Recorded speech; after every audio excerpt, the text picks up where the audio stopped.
Hi there, I'm the Reverend Danny Crosby, a Unitarian minister serving congregations in Altrincham and in Urmston in the north west of England. And I offer this devotion as a balm for the heart, for the mind, for the spirit, and for the soul. And it's titled Humility, Humour and Awe. And I'm going to begin with a fascinating kind of meditation, a little poetic piece. It's called If the Earth Were Only a Few Feet in Diameter by Joe Miller. If the Earth were only a few feet in diameter, floating a few feet above a field somewhere, people would come from everywhere to marvel at it. People would walk around it, marvelling at its big pools of water, its little pools and the water flowing between. People would marvel at the bumps on it and the holes in it. They would marvel at the very thin layer of gas surrounding it and the water suspended in the gas. The people would marvel at all the creatures walking around the surface of the ball and at the creatures in the water. The people would declare it as sacred because it was the only one, and they would protect it so that it would not be hurt. The ball would be the greatest wonder known, and people would come to pray to it, to be healed, to gain knowledge, to know beauty, and to wonder how it could be. People would love it and defend it with their lives because they would somehow know that their lives could be nothing without it. If the earth were only a few feet in diameter. Eureka! Eureka, I've got it. I've discovered the key to it all. Hard to believe, I know, but I've heard it several times this week. I have the answer. I have the answer to it all. Do you know what it is? Can you guess? Well, the answer is humidity. Yes, humidity. I know that doesn't sound quite right, but it does come from two of the oracles that I know. One is my good friend Robbie's son, Roo. Roo is a gifted footballer and has recently signed junior forms for Stoke City. His dad asked him how he felt about this, and he said that he felt humid. A strange response, you might think. What he actually meant was that he felt humbled, but he just got a little bit muddled up. Lovely, don't you think? And I was involved in a rather wonderful conversation on Monday with some friends of mine on the subject of humility. And how humility actually is the key to living spiritually alive. It keeps us grounded, reminds us of our finiteness. A friend shared something deeply humble, actually, not long afterwards, about a struggle she'd experienced a few days earlier. She showed her humanity, her vulnerability. She expressed a deep, deep faith. And she also admitted, after hearing this story about Roo, that she too sometimes gets confused between humility and humidity. Apparently she's a bit afraid to say the word because she thinks she wants to say humidity, not humility. So from the mouths of babes and wonderful human beings. She is a wonderful and a funny human being. An example to those of us who think we are oh so clever. She's like a living, breathing Nasruddin in so many ways. A wonderful person, a good friend. But she does make me laugh. I have enjoyed some fascinating and wonderful conversations with a variety of human beings all this week. Funny human beings too. It has lifted my heart and my spirit at times. And it's needed to us again. I've heard the sad news of a loss of another friend from this week. It seems every week someone from my past or my present, old friends and friends local to me here. I don't know what that says really. So I've needed these wonderful conversations and these moments of connection. Despite what some may say of us, and even I sometimes feel about us, we are a true marvel, we human beings, a beautiful mystery. It is an incredible thing to be human. We are fascinating creatures. Even the word human itself is a fascination. Well, it's a fascination to me at least. The word human is formed from the same root as humility, possibly humanity's greatest attribute.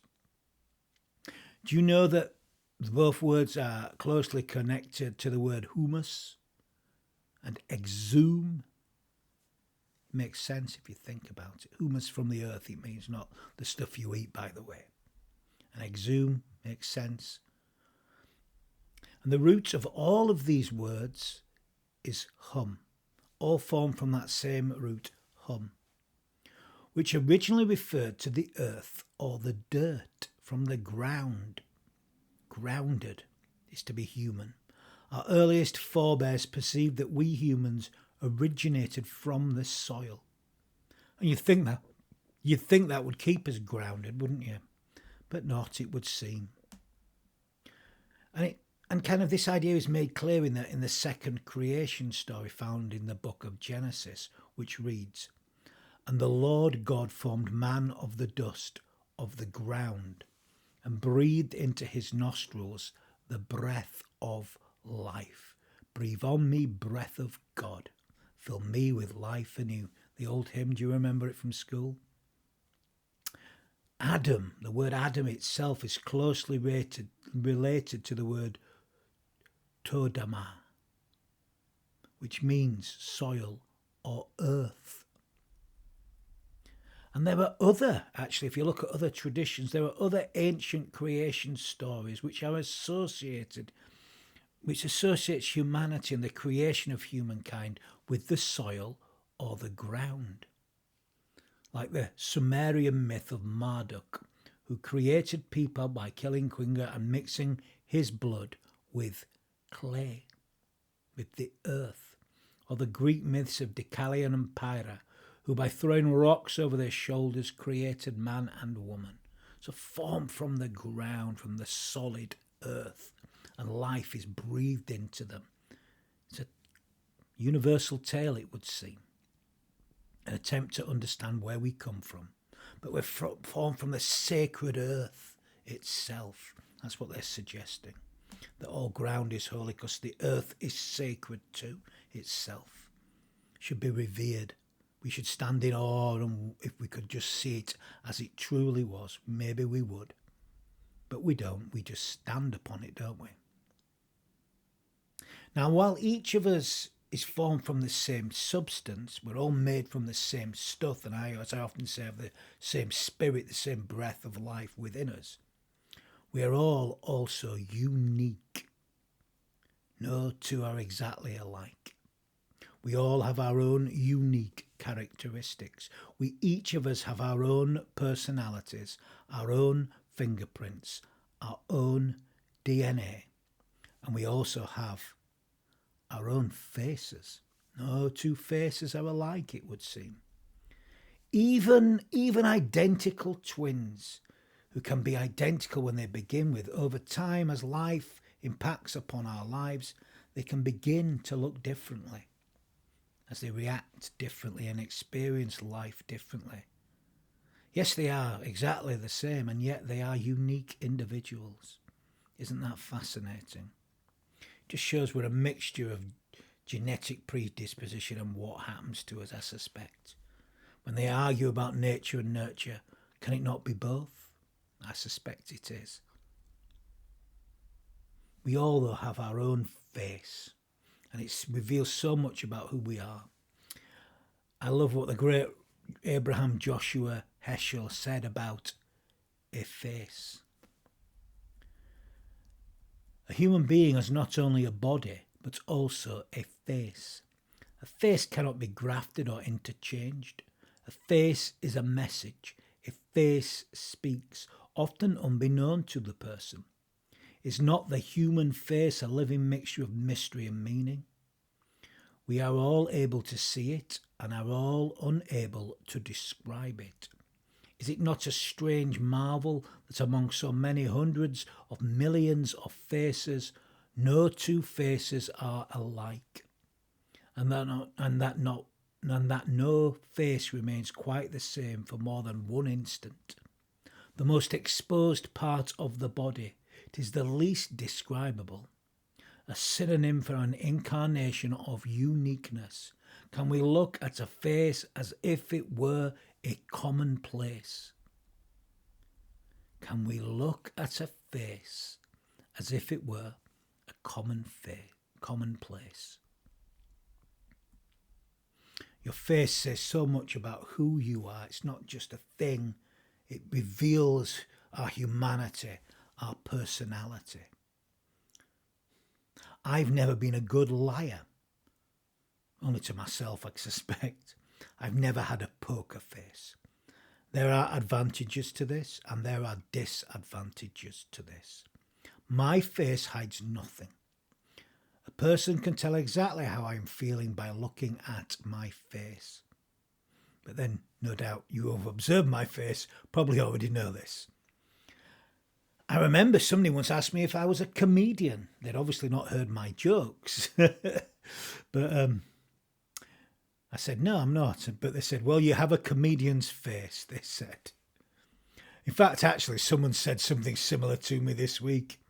I'm not quite sure what they meant or how to quite take it, but I'll take it as a compliment. I'm sure it was certainly meant in good love, in love and good heart.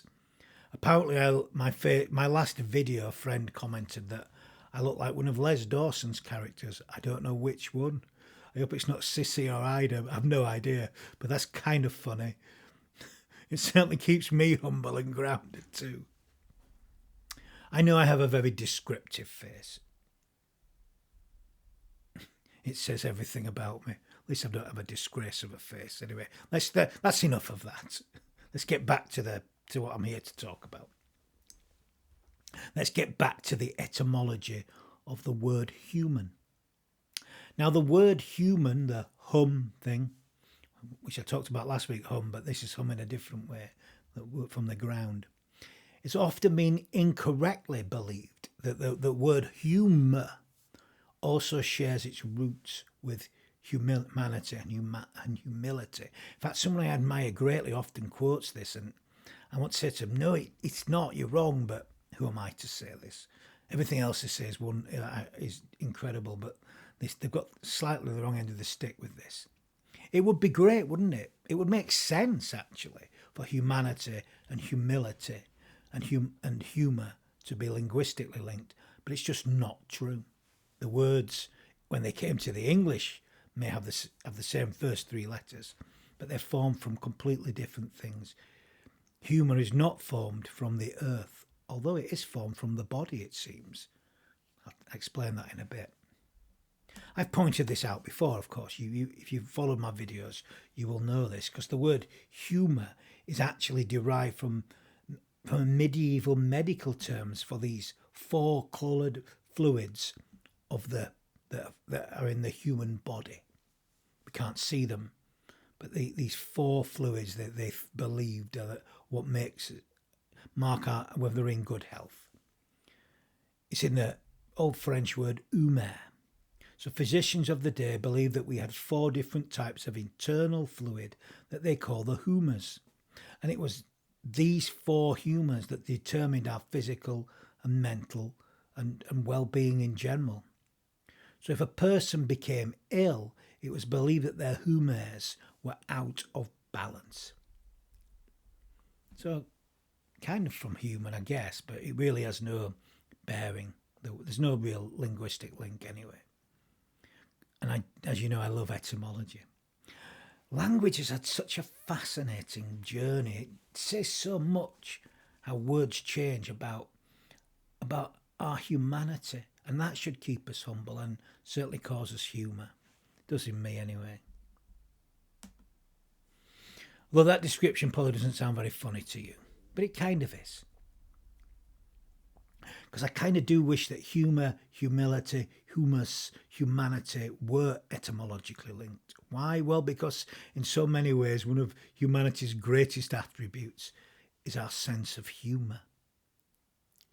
How it helps us to deal with pain and suffering that accompany life. Not alone, but it's one of the things. And it's very difficult to take yourself seriously when you're laughing at yourself. And when I look at my face sometimes these days, all I can do is laugh. And it would seem others too. But there have been times in my life when I could not laugh, when I took myself oh so seriously. A sign I was lost in myself and not in good health at all. These days I laugh often. I'm in decent health, I think, for my age at least. And it keeps me humble. And, you know, how can my humanity not? We humans, we creatures are formed from the earth. But we can't live without humour. Just as a plant cannot grow from the soil without the essential ingredient of water. So maybe humour is like the water of life. The rest is the soil. I enjoyed a few classic gold moments actually last Sunday evening when I was evening with my friend Rob and Robbie actually as we went to see New Model Army. I can't repeat all of it. There are some things that were shared between us and one or two other people, shall we say. Incredible moments, hilarious moments, which are probably not appropriate for here. But there are others that were.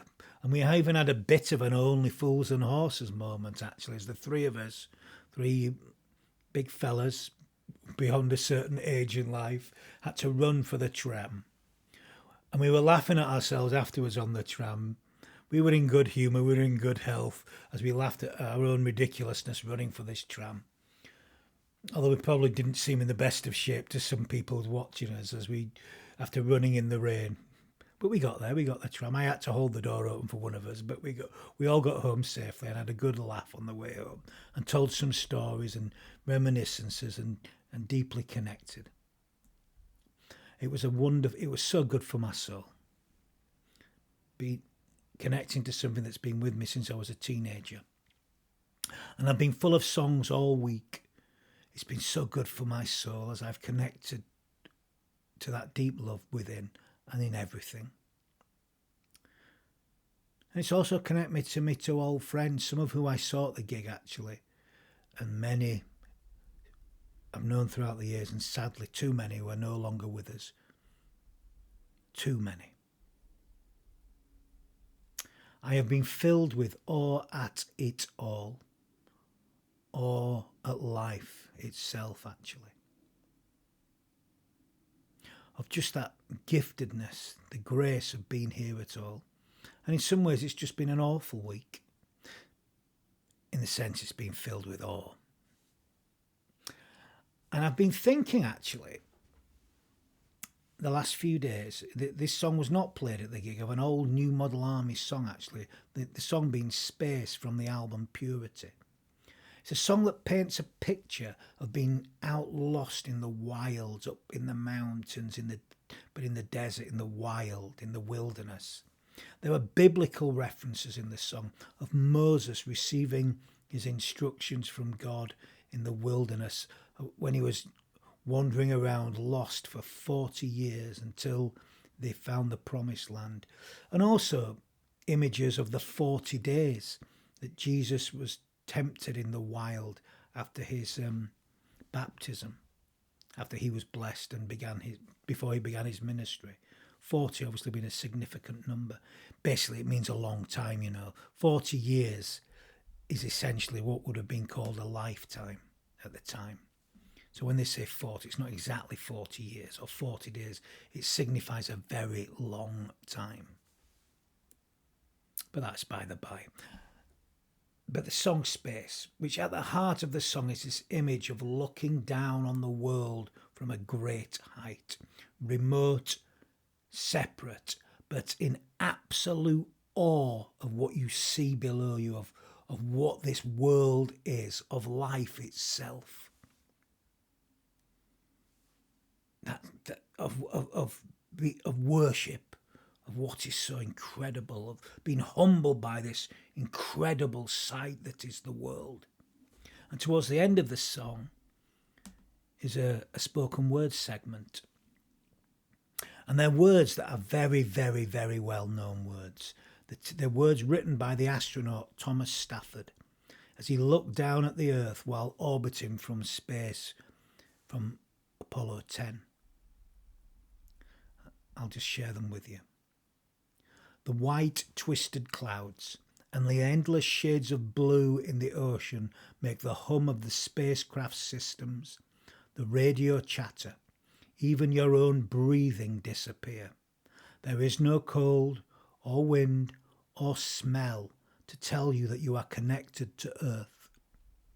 You have an almost dispassionate platform, remote, Olympian, and yet so moving that you can hardly believe how emotionally attached you are to those rough patterns shifting steadily below.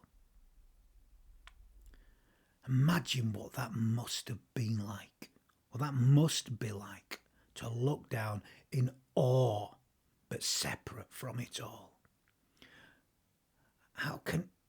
It's unimaginable what what Thomas Stafford must have experienced as he orbited the Earth. Very, very few of us will ever experience that sense of total physical disconnection from our home, the Earth. And yet, from this distance, Stafford began to appreciate that from which he came. From space, he looked on the Earth in awe, not just wonder, but awe. Although he was physically disconnected, his soul appeared completely connected from what he was gazing upon. It shut out all the noises of his spacecraft and even his own breathing. Staring down at the Earth took his breath away. It must have been an incredibly beautiful and yet in some sense terrifying experience. Maybe that's worship, I don't know. Maybe not the terror, but the awe, this sense of connection that moves way beyond the confines of our physical bodies. And it must have humbled him. Well, it did, clearly. Reminded him that he was human and just a speck of almost nothing, and yet utterly alive.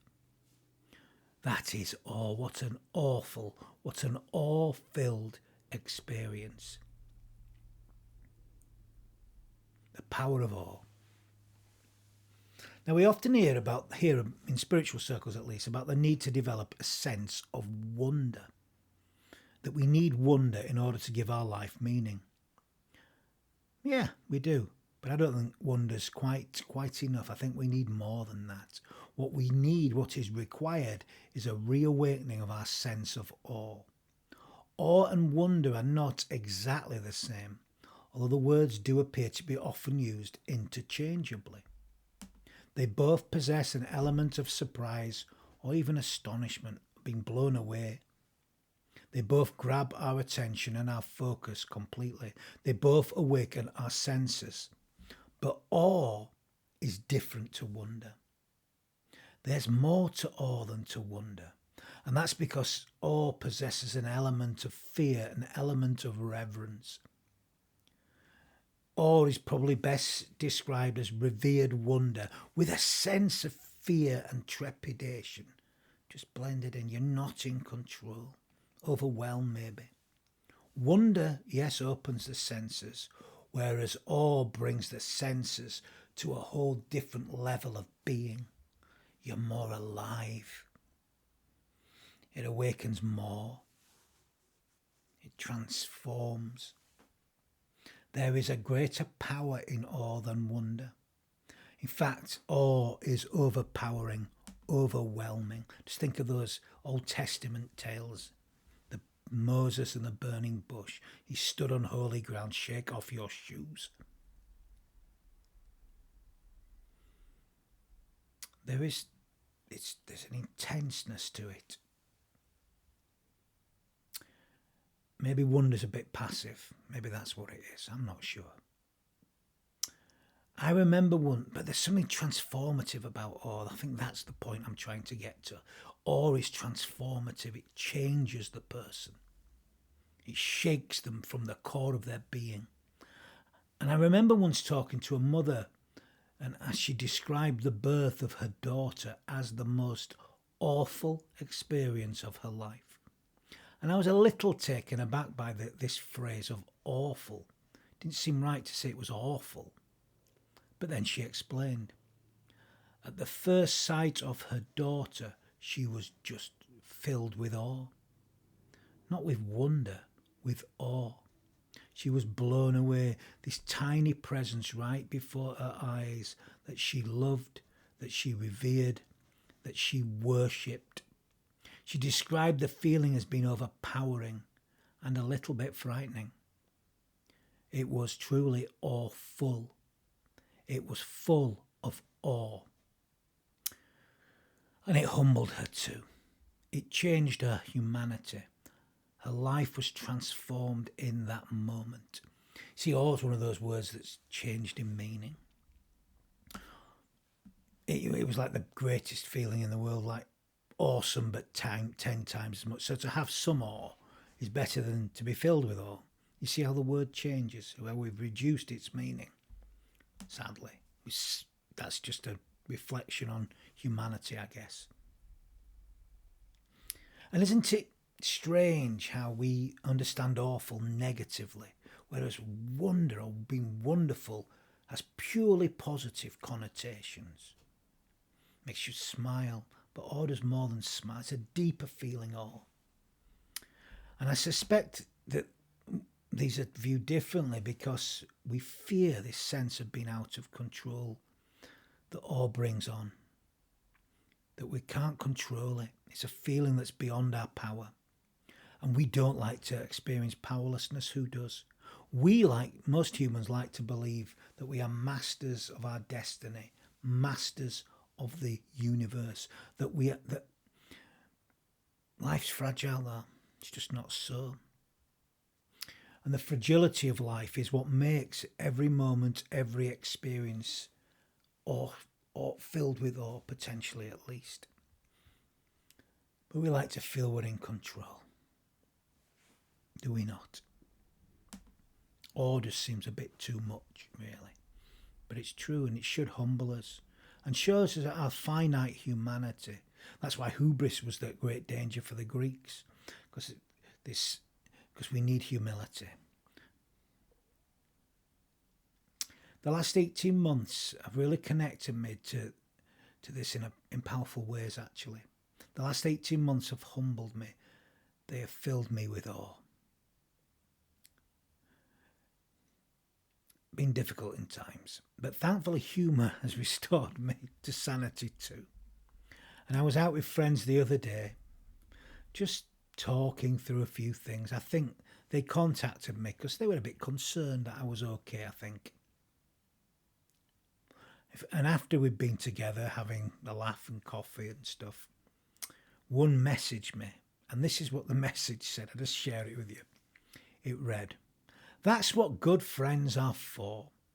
They don't tell you when your flies are down."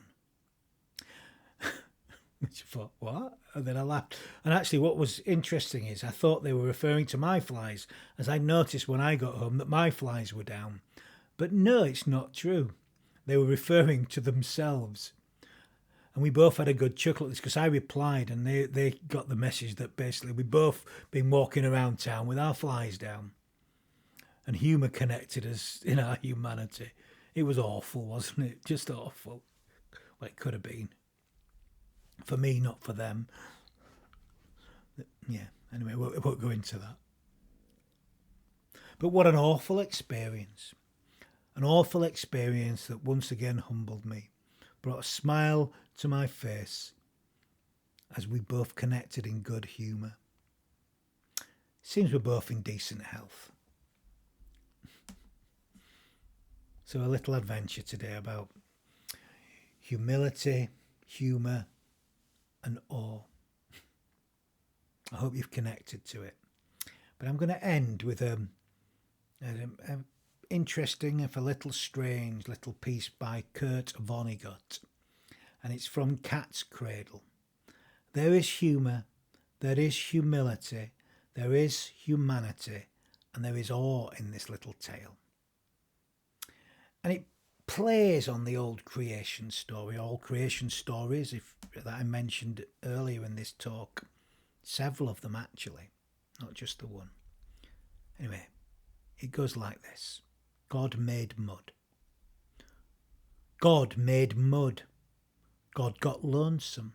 So God said to some of the mud, "Sit up. See all I've made," said God. "The hills, the sea, the sky, the stars." And I was some of the mud that got to sit up and look around.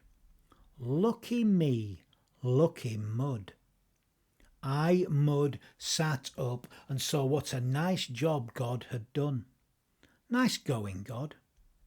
Nobody but you could have done it. God, I certainly couldn't have. I feel very unimportant compared to you. The only way I can feel the least bit important is to think of all the mud that didn't get to sit up and look around. I got so much, and most mud got so little. Thank you for the honour. Now mud lies down again and goes to sleep. What memories for mud to have. What interesting other kinds of sitting up mud I met. I loved everything I saw. Good night. I will go to heaven now.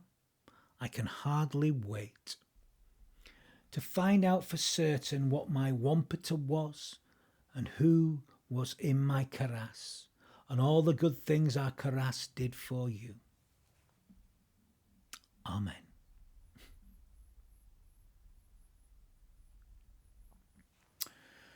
So I'm going to end this little adventure with some final words of blessing. We need to bless more. We are here to bless. We can all bless, and we bless when we give ourselves wholeheartedly to life. So some words of blessing and perhaps thanksgiving, actually. For the sun and the dawn, which we did not create. For the moon and the evening, which we did not make. For the food which we plant, but cannot grow. We lift up our hearts in thanks this day. And let's carry God's blessings with us as we live each day.